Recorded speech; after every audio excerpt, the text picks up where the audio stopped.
तो देखिए मित्रों, जैसा कि आपको पता है कि मैं अपने वीडियोस में आप लोगों को ऑस्ट्रेलिया के वीज़ा आदि की जानकारियां देता हूं और ऑस्ट्रेलिया में चूंकि मैं रहता हूं तो यहाँ घूम टहल करके जो भी व्लॉगिंग वगैरह भी है तो यहाँ की अच्छी अच्छी सुंदर सुंदर लोकेशंस आपको दिखाते रहता हूं।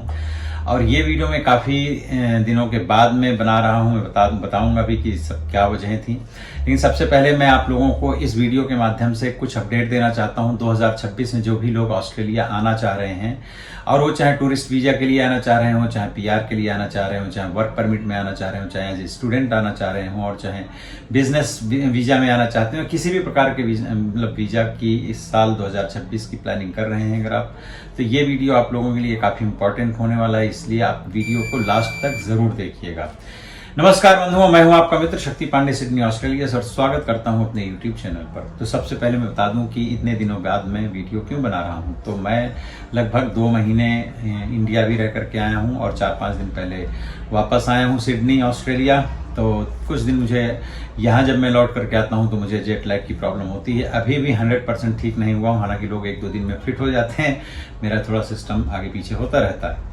तो चलिए बात कर लेते हैं 2026 में वीज़ा अगर आप प्लान कर रहे हैं तो किस किस तरह से आपको यहाँ पर आना चाहिए, क्या क्या गलतियाँ करनी चाहिए, क्या नहीं करना चाहिए। मोटा मोटा कुछ बातें मैं आपको इस वीडियो के माध्यम से बताना चाहता हूँ, जिन पे अगर आप गौर करेंगे तो आपके लिए मुझे लगता है थोड़ा आसान हो जाएगा। तो सबसे पहले तो बता दूँ कि 2025-26 में जो है तो जो पीआर देने का गवर्नमेंट का अपना कोटा है 1,85,000 लगभग लोगों को जो है, तो 1,85,000 लोगों को यहाँ पर पीआर दिया जाएगा। कहाँ से पीआर मिलेगा वो सब अलग अलग फील्ड से हैं, डायरेक्ट पीआर की बात नहीं हो रही है, जितने भी लोगों को देना है तो ये है कोटा। और अगर आप स्टूडेंट वीज़ा पे आना चाहते हैं तो एज ए स्टूडेंट आने के लिए लगभग 2,95,000 का 2026 में कोटा रखा गया है। तो लगभग इतने लोगों को यहाँ पर एज ए स्टूडेंट आने का मौका मिलेगा 2026 में। लेकिन ये कोई केवल भारतवर्ष से लोगों के लिए नहीं हो, पूरी दुनिया से जो भी लोग यहाँ पढ़ने आना चाहते हैं तो उतने लोगों को ये स्टूडेंट वीज़ा मिलेगा। और स्टूडेंट वीज़ा का मतलब ये नहीं होता है कि आपको पीआर मिल ही जाएगा, क्योंकि जब आप स्टूडेंट वीज़ा में आते हैं तो उसके बाद जब अपना क्राइटेरिया पूरा करते हैं फिर पीआर लगाना पड़ता है। उस सब के लिए फिर से आपको उस प्रोसेस से गुजरना पड़ता है। हाँ, लेकिन अगर आप स्टूडेंट वीज़ा में आ जाते हैं तो आपकी यहाँ पे एक शुरुआत तो हो ही जाती है। तो अगर आप स्टूडेंट या पीआर अप्लाई कर रहे हैं तो देखिए पिछले के साल 2 साल में मैं अपने इंडियंस की बात कर रहा हूँ, बाकी दूसरे देशों का मुझे नहीं है जानकारी, तो उनके बारे में कोई कमेंट नहीं करूँगा। लेकिन हाँ, ये जो अपने इंडियंस के बारे में जो मुझे पता है कि क्या क्या गलतियाँ हुई जिसकी वजह से काफ़ी ज़्यादा रिफ्यूज़ल्स आए हैं पिछले साल, स्पेशली 2025 में बहुत रिफ्यूज़ल्स आए हैं। वो चाहे स्टूडेंट वीज़ा अप्लाई किया गया हो, चाहे पीआर किया गया हो, या दूसरे किसी भी तरह के वीज़ा अप्लाई किए गए हों। तो सबसे बड़ा कारण उनमें से है कि फॉल्स डॉक्यूमेंटेशन। तो अगर आप गलत डॉक्यूमेंट्स लगाते हैं तो, और फॉल्स आप जो फंड दिखाते हैं, गलत ढंग से फंड दिखाते हैं। देखिए, अब गलत ढंग से फंड दिखाने का मतलब ये होता है कि आपने कहीं से इंतजाम किया महीने 2 महीने पहले और बैंक में डाल दिया, लेकिन वो गवर्नमेंट है, हर चीज़ पे नज़र रखती है, धीरे धीरे अपने सोर्सेज से ये सब चीज़ें पता कर लेते हैं कि कहाँ क्या क्या चीज़ें गलत हो रही हैं। और जिस स्टेट से, मतलब इंडिया के अंदर बहुत सारे स्टेट्स हैं, उनमें 1-2 स्टेट्स तो ऐसे हैं जिसको गवर्नमेंट बहुत सीरियसली लेती है। मैं नाम नहीं लूँगा किसी भी स्टेट का, और मुझे लगता है आप लोगों में से अगर किसी को अंदाजा हो तो आप कमेंट करके ज़रूर बताइएगा। तो कुछ स्टेट्स हैं जहाँ से इस तरह के फॉल्स डॉक्यूमेंट्स ज़्यादा यूज़ होते हैं, तो वहाँ तो और ज़्यादा स्क्रूटनी होती है और ज़्यादा स्ट्रिक्टनेस रहती है। तो वहाँ के जो सही और अच्छे बंदे हैं, जो एलिजिबल हैं, जिनके डॉक्यूमेंट सही भी हैं, तो उनको भी उतनी ही स्ट्रिक्ट स्क्रूटनी का सामना करना पड़ता है। तो सबसे पहले तो आप ये करिए कि जो भी डॉक्यूमेंट्स हों आपके, कोशिश करें कि ओरिजिनल हों। और जो फंड वगैरह दिखाना है तो आप अचानक एकदम से मैनेज करने के बजाय पहले से आप उस चीज़ को धीरे धीरे अपने फंड को, जिस तरह से फंड दिखाना यहाँ की गवर्नमेंट को ये न लगे कि ये फॉल्स हैं, वैसा कुछ मैनेजमेंट करना चाहिए, गलत ढंग से नहीं करना चाहिए। अच्छा, ये जो रिफ्यूजल्स आए हैं तो ये ज़्यादातर उन्हीं लोगों के हैं जो मतलब इस तरह की गतिविधियों में इन्वॉल्व हैं, जिनके डॉक्यूमेंट सही नहीं हैं या जिन्होंने फंड्स वगैरह बराबर नहीं दिखाए हैं, तो उन्हीं के ज़्यादातर रिफ्यूजल्स आते हैं। लेकिन उन लोगों को घबराने की ज़रूरत नहीं है जो सचमुच पढ़े लिखे हैं, जिनके डॉक्यूमेंट सही हैं, जिनके फंड्स सही हैं, मतलब जो यहाँ के आने के लिए जो एलिजिबिलिटीज़ हैं और वो क्राइटेरिया जिनके नॉर्मल ढंग से सामान्य ढंग से फुलफिल कर लेते हैं, उनको घबराने की ज़रूरत नहीं है। वीज़ा, देखिए ऑस्ट्रेलिया में वीज़ा बंद कभी नहीं हुए, जब भी होता है तो मतलब नंबर्स जो है कम हो जाते हैं, ज़्यादा हो जाते हैं, कई बार स्ट्रिक्ट बहुत हो जाते हैं गवर्नमेंट यहाँ की, जैसी जैसी सिचुएशन होती है, लेकिन वीज़ा मिलते रहते हैं। तो जिन लोगों को लगता है कि हम एलिजिबल हैं उन्हें कभी घबराना नहीं चाहिए, उन्हें कोशिश हमेशा करते रहना चाहिए। तो सबसे पहले इन चीज़ों पर आप सुधार कर लें कि ऐसा कुछ मतलब ना करें। दूसरी चीज़, जैसे इस साल जो PR वगैरह देने वाले हैं तो ज़्यादातर स्किल्ड लोगों को PR मिलेगा। और मैं ये बात पिछले अपने कई वीडियोस में, लास्ट के मेरे कई वीडियोस आप देखेंगे तो उसमें भी पाएंगे कि ये जो कंट्री साइड के मतलब जगहों में जॉब वगैरह करते हैं जाकर के, वहाँ पे जैसे डामा प्रोग्राम और इन सब के अंतर्गत आप जाते हैं, तो अगर आप कंट्री साइड में जाकर के, रूरल एरिया में जाकर के जॉब्स वगैरह करते हैं तो वहाँ पे ये बहुत ज़्यादा प्रोत्साहित कर रहे हैं और PR मिलना वगैरह आसान है। तो अगर आप एज ए स्टूडेंट भी आ रहे हैं इंडिया से तो कोशिश करें कि सिडनी और मेलबर्न जैसे बड़े महानगरों को टारगेट न करने के बजाय आप किसी छोटे मोटे कस्बे को, छोटे शहर को टारगेट करें, वो चाहे न्यू साउथ वेल्स में और चाहे किसी भी स्टेट में हो, विक्टोरिया में हो, किसी भी स्टेट में हो। और वहाँ की किसी यूनिवर्सिटी में जाने का फ़ायदा ये होता है, सबसे पहले तो फीस भी कम होती है, जो फीस आपको सिडनी की यूनिवर्सिटीज़ में देना पड़ेगा उससे 10, 20, 15, 20% जो है तो आपको फीस भी कम देनी पड़ेगी। और चूंकि ये लोग कंट्री साइड को और ये सब रूरल एरियाज़ को डेवलप कर रहे हैं तो वहाँ पर अगर आप जाते हैं तो जॉब वगैरह की भी कोई दिक्कत नहीं होती और कम पैसों में सर्वाइव भी आपका अच्छा हो जाता है। और मुझे लगता है अगर एक बार जॉब मिल जाए तो आपको गांव देहात में जाने से थोड़ी सुविधा रहती है। यहाँ की लाइफ काफ़ी ज़्यादा जो है तो स्ट्रगलिंग होती है, महानगरों की, अपने यहाँ के भी महानगरों में 4 पैसे ज़्यादा होते हैं, लेकिन आपको पता है दूसरी तरह के खर्चे भी बहुत ज़्यादा होते हैं। तो अगर आप थोड़ा पैसा वगैरह बचाना चाहते हैं, सेव करना चाहते हैं और एक बार एज ए स्टूडेंट जाते हैं वहाँ किसी एम्प्लॉयर के पास, चूँकि एम्प्लॉयर के स्पॉन्सरशिप से भी PR मिलता है और काफ़ी ज़्यादा चांसेस होते हैं। तो जैसे सिडनी में है, यहाँ एम्प्लॉयर बहुत हैं लेकिन यहाँ स्पॉन्सर करने वाले लिमिटेड हैं। वहाँ पर ज़्यादातर क्या होता है कि लोगों के पास में वर्कर्स कम होते हैं और वहाँ आप शुरू से अपना जाते हैं, शुरू से आप जब स्टूडेंट हैं तभी आपका एम्प्लॉयर के साथ में अच्छा रेपो बन गया तो वहाँ स्पॉन्सरशिप मिलने के भी चांसेस ज़्यादा होते हैं। और जो पॉइंट सिस्टम होता है उस पॉइंट सिस्टम में भी थोड़ा सा ये लोग वहाँ पर लीनियंट होते हैं, महानगरों के लिए एकदम स्ट्रिक्ट होते हैं। जैसे एज लिमिट हो गई, उसके लिए अगर आप वहाँ जाते हैं गांव देहात में और वहाँ पे करते हैं जाकर के तो वहाँ पे आपको एज लिमिट भी थोड़ी सी ज़्यादा मिलेगी। यहाँ पे बहुत स्ट्रिक्ट है, यहाँ पे 35 ईयर्स की ही एज लिमिट है, पहले ज़्यादा थी अब कम कर दी गई है। तो इसी तरह से आपको हर जगह छूट मिलेगी। और दूसरी सबसे बड़ी बात यह है कि अगर आप ऑस्ट्रेलिया आना चाहते हैं तो लगता है कि अगर आप अभी एलिजिबल नहीं हैं तो कोई डरने वाली बात नहीं, कोई घबराने की बात नहीं है। आप इनकी डिमांड लिस्ट में, जो भी इनकी ऑक्यूपेशन डिमांड लिस्ट होती है, मतलब इनको जिन फील्ड्स में जॉब के लिए लोग चाहिए होते हैं, आप इनकी डिमांड लिस्ट को देखिए, रिक्वायरमेंट वाली जो ऑक्यूपेशन लिस्ट है उसको देखिए, किस स्टेट में कितनी और किस तरह के जॉब्स की डिमांड्स हैं। उस पर्टिकुलर एरिया में अगर आपने कोई एजुकेशन ले रखी है तो बहुत अच्छी बात है अगर आपका एजुकेशन और फील्ड मैच करता है, और अगर नहीं है तो उसी फील्ड से रिलेटेड आप कुछ एजुकेशन लीजिए और वर्क भी उसी से मतलब रिलेटेड सीखिए भी और करिए भी। क्योंकि अगर आप डायरेक्ट PR वगैरह अप्लाई कर रहे हैं, स्किल माइग्रेशन में आना चाहते हैं तो आपको लगेगा ही। और नहीं भी अगर आप स्किल माइग्रेशन में आना चाहते हैं, किसी भी दूसरे उसमें, अगर मान लीजिए वर्क परमिट भी आना चाहते हैं और इनकी डिमांड लिस्ट से आपका ऑक्यूपेशन मैच कर रहा होगा तो आगे चल के PR अप्लाई करना आसान हो जाएगा आपके लिए। तो पहले से प्रिपरेशन करके आइए, 1-2 साल का टाइम लीजिए। अगर आपके पास में इंडिया में ऐसी कोई स्किल है जो इनकी स्किल और डिमांड लिस्ट से मैच करती हो तो उसको पॉलिश कीजिए और उससे रिलेटेड काम करना सीखिए और पर्टिकुलर कहीं जॉब वगैरह करके अपनी प्रोफाइल अच्छी बनाइए। क्योंकि जब आप PR अप्लाई करते हैं तो एक सर्टेन ईयर्स का आपके पास में दिखाना पड़ता है कि आप इतने साल से काम कर रहे हैं, तो आपके पास में पेमेंट वगैरह का जो भी होता है वो सब रिकॉर्ड्स होने चाहिए आपके पास में, प्रॉपर सारे रिकॉर्ड्स होने चाहिए जो कि वैलिड रिकॉर्ड्स हों। तो उन सब की प्रिपरेशन कर लें। एज ए स्टूडेंट्स आना चाहते हैं तो भी मेरी एडवाइस यही है कि ऐसे किसी फील्ड में पढ़ने आइए। अगर आपको यहाँ ऑस्ट्रेलिया में रुकना है, आगे चल करके PR अप्लाई करना है, तो उसी फील्ड में आप स्टडी करने भी आइए जिस फील्ड में आगे चल करके आपको PR मिलने की पॉसिबिलिटीज ज़्यादा हों। तो शुरुआत से प्लानिंग करके आइए। ऐसा नहीं कि आपको अचानक किसी ने एडवाइस दिया, आपको लगा हाँ यार चलते हैं ऑस्ट्रेलिया पढ़ लेते हैं, चल करके यहाँ पहुँच गए और यहाँ जब आए तो आपको पता चला कि इस फील्ड में तो कंप्लीट स्टडी करने के बाद में भी PR मिलने के चांसेस नहीं है, क्योंकि वो इनकी रिक्वायरमेंट में है ही नहीं फील्ड। तो पहले से थोड़ा सा इस तरह से अपना होमवर्क करके आइए, जल्दबाजी मत करिए। और अगर आपको देखिए, मैं तो हमेशा कहता हूँ किसी न किसी अच्छे एजेंट को आपको हायर ज़रूर करना चाहिए अपनी उसकी सर्विसेज लेने के लिए, लेकिन उसके अलावा भी आप स्वयं भी ऑस्ट्रेलियन इमिग्रेशन डिपार्टमेंट की जो वेबसाइट है उसमें आप अपने वीज़ा से रिलेटेड जिस वीज़ा के लिए आप इंटरेस्टेड हैं उस सब क्लास वीज़ा सब क्लास को आप कायदे से उसकी रिक्वायरमेंट्स उससे रिलेटेड जो भी जानकारियाँ इन्फॉर्मेशंस हैं गवर्नमेंट खुद भी देती है, तो आप उनको पढ़िए। अगर आपको डायरेक्ट नहीं समझ में आता है तो अपने किसी मित्र या अपने किसी सीनियर या किसी भी जो जानकार व्यक्ति हैं उनके साथ बैठ करके और उस जानकारी को अच्छी तरह से आत्मसात कीजिए। इसके बाद एजेंट से जब आप बात करने जाएंगे तो एजेंट को भी पता रहेगा कि आपको जानकारी है इस विषय की, तो आपके साथ में किसी भी तरह का मतलब गलत नहीं होने पाएगा। पैसे वैसे कहीं पर भी किसी भी एजेंट को देने से पहले पूरी तरह से चीज़ों को जांच पड़ताल लें। बहुत ज़्यादा लोग एक्साइटेड हो जाते हैं। अब एक चीज़ यहाँ पर जो सबसे ज़्यादा चल रही है पिछले कुछ दिनों से कि जैसे वर्क परमिट है कि मतलब आपको इंडिया रहते हुए या किसी और कंट्री में रहते हुए यहाँ के एम्प्लॉयर के यहाँ आपको जॉब मिले। ये भी पहले तो नहीं था, इधर साल 2 साल 3 साल से सुविधा मिली है आपको कि एम्प्लॉयर जो है तो उनको किसी भी फील्ड के लिए अगर एम्प्लॉई चाहिए और यहाँ नहीं मिल पाते हैं तब फिर वो इंटरनेशनली ओवरसीज से एम्प्लॉयर हायर करते हैं। तो जैसे seek.com है और भी कई साइट्स हैं, तो वहाँ पर अगर जा करके आप जॉब्स ढूंढते हैं इंडिया में बैठ करके तो उन्हीं जॉब्स को केवल अप्लाई किए जिसमें उन्होंने ओवरसीज से एम्प्लॉयर को ढूंढने की बात कही हो।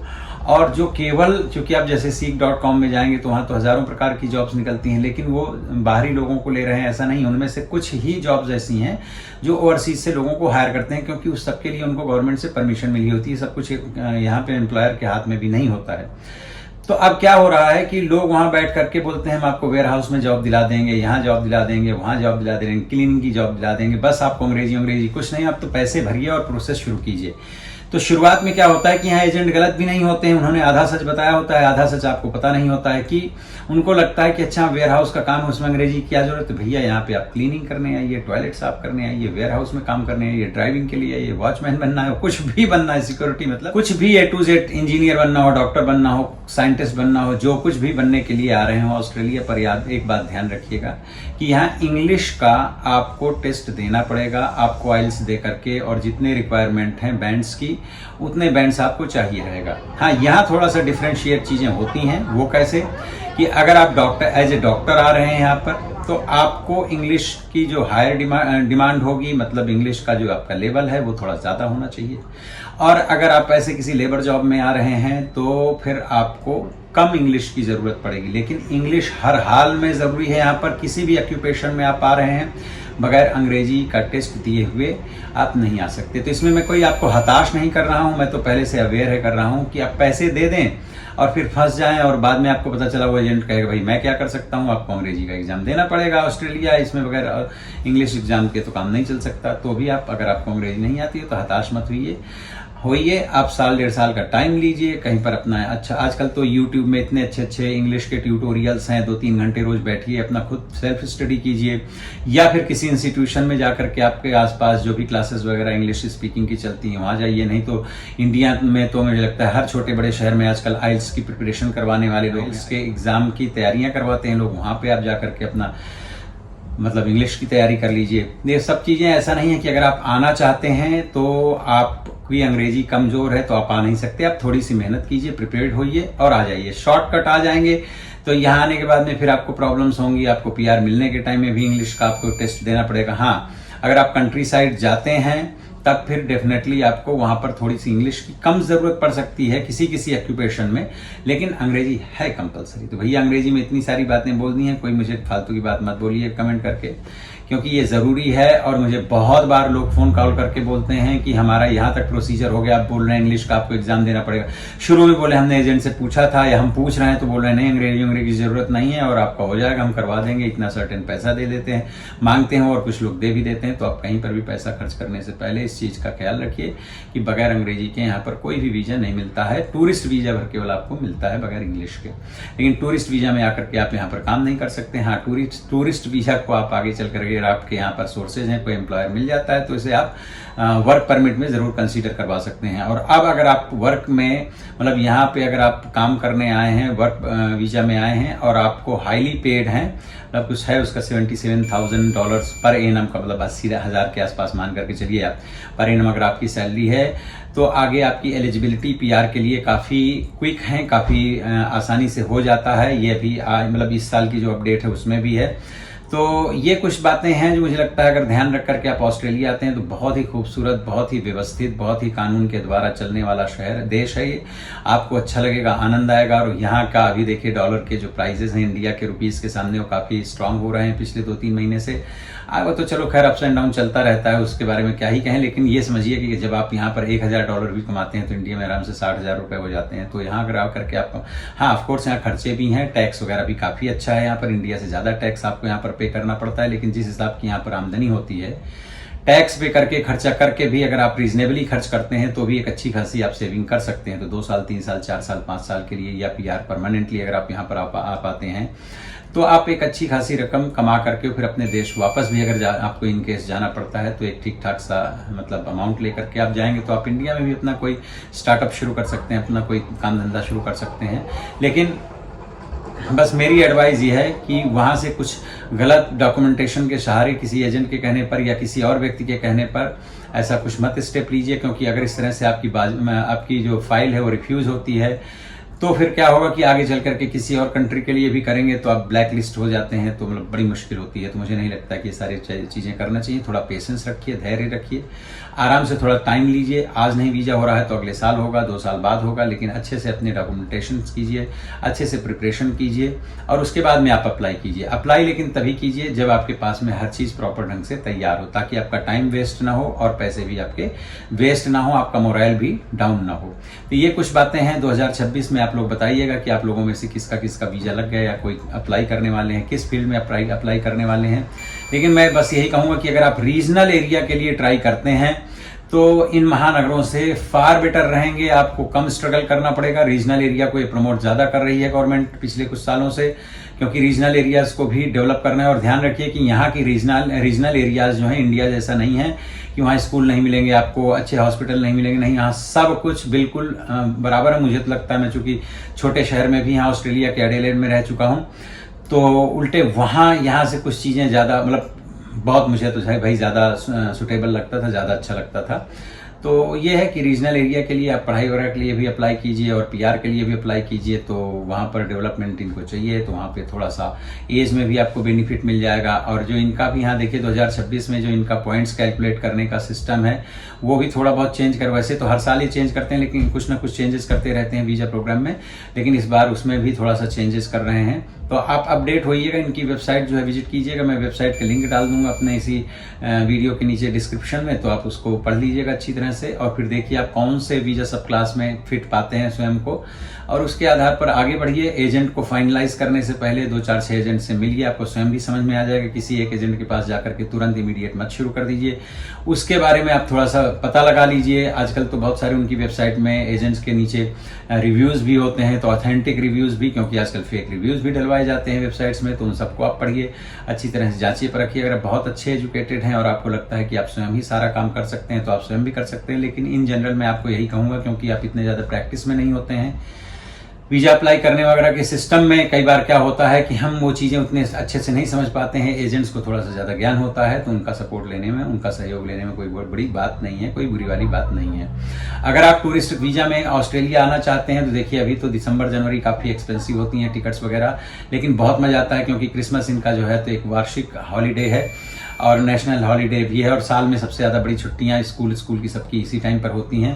पर घूमने टहलने में बड़ा अच्छा लगता है, क्योंकि आजकल यहाँ पर 8:30-9 बजे तक उजाला रहता है। ऑस्ट्रेलिया में दिन बड़े, समर्स अच्छे। तो और ये देश जो है तो बीचों का देश है, यहाँ पर 10,000 से ज़्यादा बीचेज हैं इस देश में, तो लोग अच्छा घूमने एंजॉय करने आते हैं।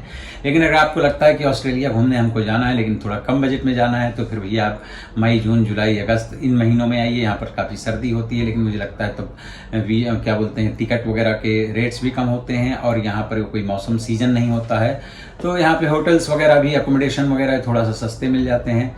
और घूमने को तो ऑस्ट्रेलिया उस वक्त भी मिलता है, लेकिन बस यही कि फिर आप बीचेस में जाकर के समुद्र में नहाने का और वो सारा जो है सुख नहीं प्राप्त कर पाएंगे। तो अब बनाइए, एक बार घूम करके जाइए ऑस्ट्रेलिया, और ऑस्ट्रेलिया आकर के यहाँ मिलिए, देखिए। अगर आपको लगता है कि यहाँ पर वीज़ा वगैरह लेने के लिए कोई एम्प्लॉयर से आपकी भेंट हो जाती है, आप कोशिश कीजिए, टारगेट कीजिए, मिलिए जुलिए लोगों से। अगर हो जाता है तो बहुत अच्छी बात है। और अगर आप सिडनी आते हैं, यहाँ हैरिस पार्क की तरफ कहीं आते हैं तो मुझे भी आप कांटेक्ट कीजिएगा, मैं भी आपसे मिलना चाहूँगा, है ना जी। और हाँ, अगला पोर्शन में मैं थोड़ा बहुत ब्लॉग से रिलेटेड चीज़ें डालता हूँ, तो उसे भी देखिएगा। और चैनल को अगर अभी तक आपने सब्सक्राइब नहीं किया है तो प्लीज़ सब्सक्राइब कर लीजिए चैनल को, वीडियो को लाइक ज़रूर कीजिएगा। और हाँ, कमेंट करके बताइएगा आपको हमारे वीडियोस कैसे लगते हैं। और बहुत बहुत क्षमा चाहता हूँ आप सभी मित्रों से कि मैं पिछले 2 महीने से वीडियो नहीं डाल पाया। मैं पहले कोशिश करता था इंडिया जाकर के, लेकिन वहाँ पे मेरा पता नहीं नेटवर्क या इंटरनेट वगैरह की इतनी प्रॉब्लम्स होती हैं, तो फिर मन जो है काफ़ी डिस्टर्ब हो जाता है जब आप कोशिश करें और अपलोड नहीं हो रहा वीडियो। और मैं फिर ट्रैवलिंग में भी होता हूँ, मैं कोई एक जगह नहीं रुकता हूँ, मैं बॉम्बे जाता हूँ, दिल्ली जाता हूँ, गाँव जाता हूँ। और अब की बार भी मैं काशी विश्वनाथ भी गया था और अयोध्या जी भी गया था, और मतलब ऐसे कई जगहों में मैं मतलब भ्रमण कर रहा था, तो फिर उतना समय भी नहीं मिल पाता है। तो इसके लिए वीडियोस मेरे जो साल में एक आध बार ऐसा होता है कि महीने, 1.5 महीने या 2 महीने का गैप आ जाता है जब मैं ओवरसीज ट्रैवल कर रहा होता हूँ, तो इसकी वजह से देर हुआ है, तो क्षमा करिएगा। और अब वीडियोस कंटिन्यू आते रहेंगे, तो आप मेरे चैनल को निरंतर देखिए। और इसी तरह से और भी स्पेसिफिक इन्फॉर्मेशंस लेकर के मैं आऊँगा अपने दूसरे वीडियोज़ में। तब तक अपना बहुत बहुत ध्यान रखिए और इसी तरह से अपना सहयोग और प्रेम बनाए रहिए हमारे लिए। मिलते हैं फिर किसी दूसरे वीडियो में। Take care and bye. तो अभी हम इस वक्त आ चुके हैं अयोध्या जी, और यहाँ से भी काफ़ी लंबा चलना है मंदिर तक, लोग बता रहे हैं। पर ये बना हुआ है रास्ता, यहाँ से होगी एंट्री। पता नहीं मोबाइल वगैरह ले जाने देते हैं कि नहीं ले जाने देते हैं, I have no idea, but let's see यहाँ से कैसे क्या सिस्टम है, जानकारी प्राप्त करते हैं और उसके बाद में आगे के दर्शन करें। इस वक्त देखिए मित्रों, हम आए हुए हैं अयोध्या जी और राम मंदिर, श्री राम मंदिर। और श्री राम मंदिर में अंदर हमने दर्शन किया, क्योंकि मोबाइल वगैरह यहाँ सब बाहर जमा हो जाते हैं, चप्पल वगैरह जितने भी इलेक्ट्रॉनिक आइटम्स हैं सब जमा हो जाते हैं। लेकिन ये है अंदर से बाहर निकलने के बाद में भगवान तुलसीदास जी का जो है देखिए एक छोटा सा मूर्ति बनी हुई है, और बहुत ही दिव्य भव्य है। बहुत अच्छे दर्शन हुए, बहुत ही आनंददायक दर्शन हुए, बहुत अच्छे इत्मीनान से बड़े समय तक होते रहे। मैं बहुत इमोशनल हुआ, और अंदर की भव्यता दिव्यता देख करके आप भी आनंदित हो जाएंगे, आपको भी बहुत अच्छा लगने वाला है। तो आइए आप यहाँ अयोध्या जी में और दर्शन कीजिए आकर के। ये देखिए मित्रों, वीणा चौक, कितनी बड़ी वीणा बनी हुई है। और अब यहाँ से सरयू, ये क्या लिखा हुआ है, श्री राम की पैड़ी नगर निगम, तो यहाँ से सरयू जी का जो घाट है वो नज़दीक है।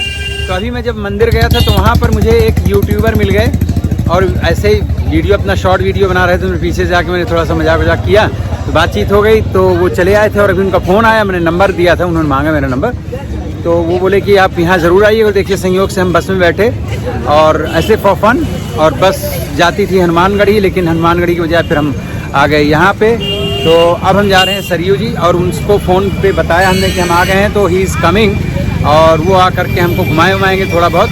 तो काफ़ी सुंदर और काफ़ी मतलब क्या बताएं, बहुत ही मनोहारी दृश्य है, बहुत ही सुंदर जगह है, बहुत ही भव्य जगह है, बहुत ही आत्मा को आनंद देने लायक स्थान है। और बहुत सारे तीर्थ यात्रियों को देख करके बड़ा आनंद आ रहा है। तो आइए कभी अयोध्या धाम और कीजिए भगवान श्री रामचंद्र जी के दर्शन, और जीवन को बनाइए अपने धन्य। हम यहाँ पर आज आए हैं, ये जो जय श्री राम, यहाँ आए हैं हम सरयू तट पर श्री अयोध्या जी में। तो इसके कारण ये हैं स्वामीकांत जी, और ये भी यूट्यूब के लिए वीडियोस बनाते हैं।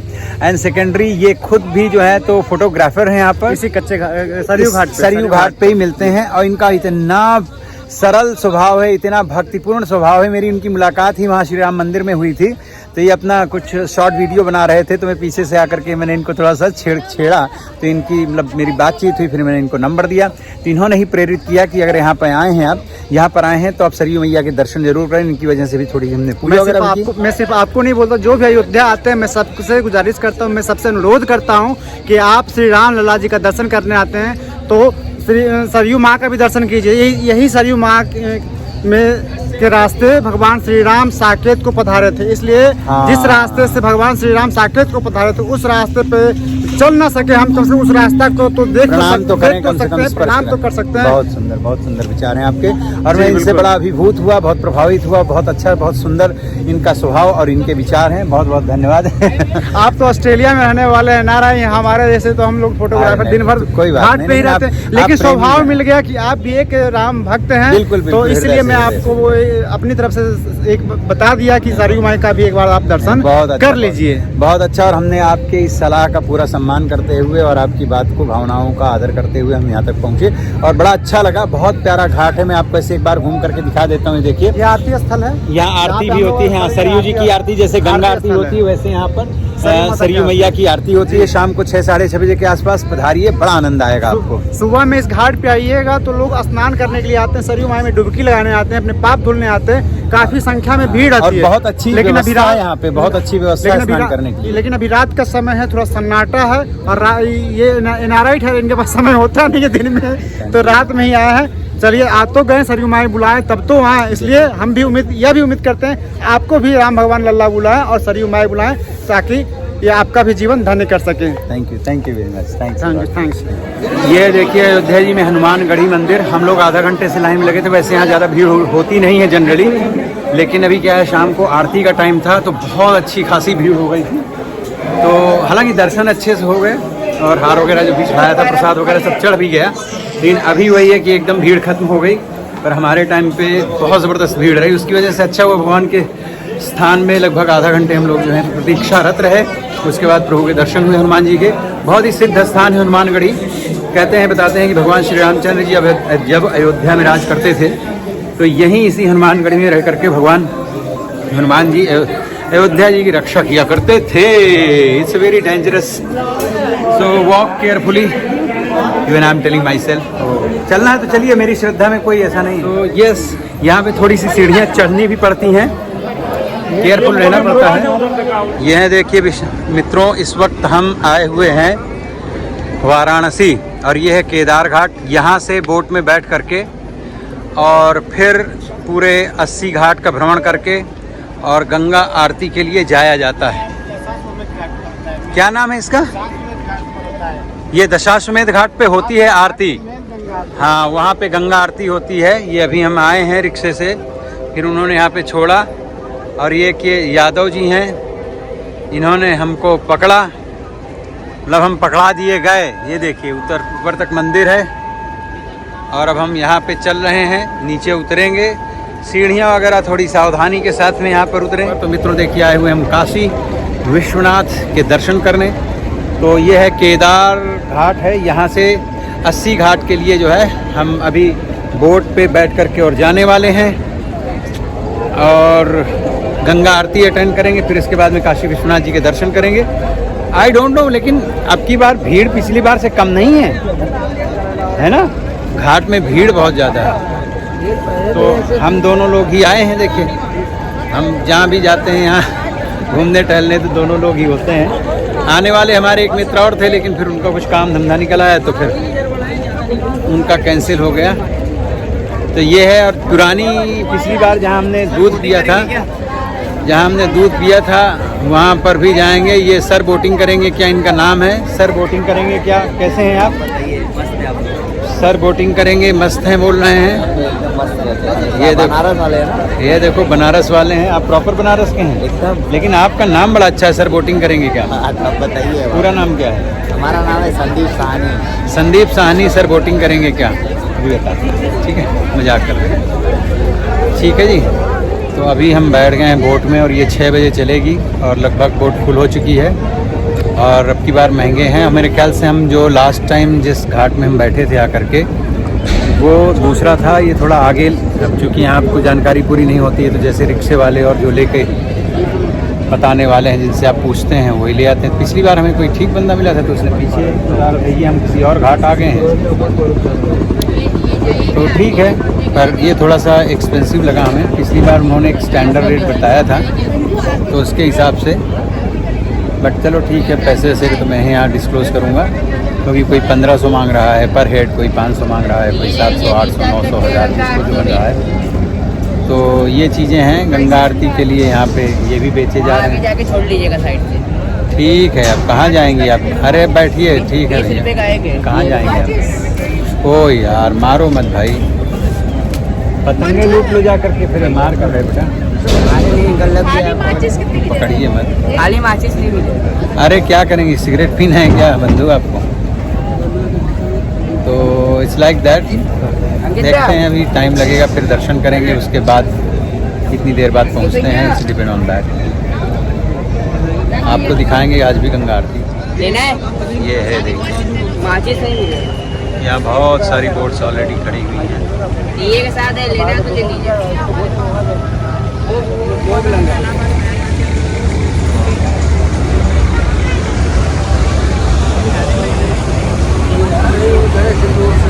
हाँ ये वहाँ से है, आ रही है, ये मोदी वाली थी ना, इसमें 700 था। यहाँ पे लूट है, वहाँ पे प्राइस फिक्स था, पता है आपको?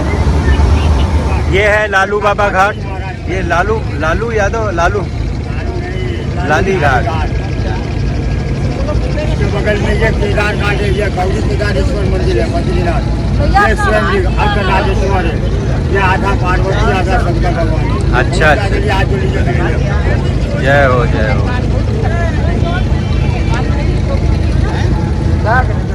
अल्लाबाई का वो दशाश्वमेध घाट है, राजा दशरथ।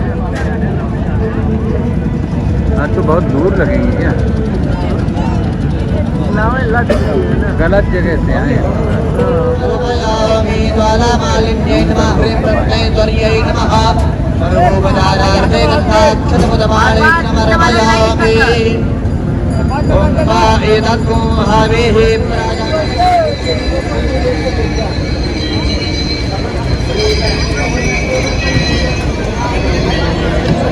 अब आरती शुरू हुई।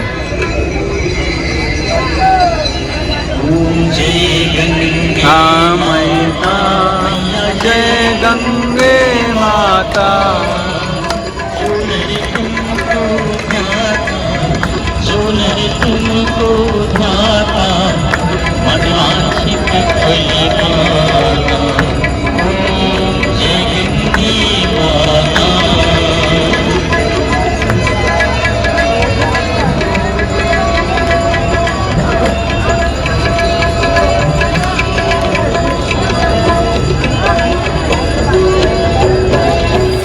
ये देखिए मित्रों, अभी मैं काशी विश्वनाथ जी के दर्शन यहाँ अंदर से करके आया हूँ। बहुत ही दिव्य दर्शन हुए हैं और ये पंडित जी ने अपने हाथ से वहाँ पर माला पहनाया जब मैं दर्शन कर रहा था, प्रसाद वगैरह चढ़ाया, बहुत ही संतुष्टि मिली, बहुत अच्छा लग रहा है, बहुत ही दिव्य सुंदर और आत्मा को शांति प्रदान करने वाला दर्शन रहा आज का। और बहुत ही क्या बताऊँ, मैं अंदर से बहुत ही गदगद हूँ, उत्साहित हूँ और ईश्वर की बड़ी ही अनुकंपा और कृपा रही कि ब्राह्मण जो वहाँ पर थे उन्होंने बहुत ही आशीर्वाद पूर्ण दृष्टि से और हाथ रख के मेरे सिर में आशीर्वाद दिया, मुझे माला अपने हाथ से पहनाई। तो really Darshan was very good, बहुत अच्छा लगा। और आप लोग भी कभी आइए यहाँ काशी विश्वनाथ दर्शन करने। इतना सुंदर और दिव्य कॉरिडोर बना है, इतनी अच्छी व्यवस्था है गंगा आरती की, उसके बाद में हम यहाँ दर्शन करने आए कि लिटरली बहुत बहुत आनंद आया। और भगवान की कृपा मेरे सहित आप सब पर भी रहे और सभी मनोकामना पूर्ण करें, मेरी मनोकामना पूर्ण करें, ये भगवान से प्रार्थना है आप सबके लिए और अपने लिए भी। बहुत बहुत धन्यवाद।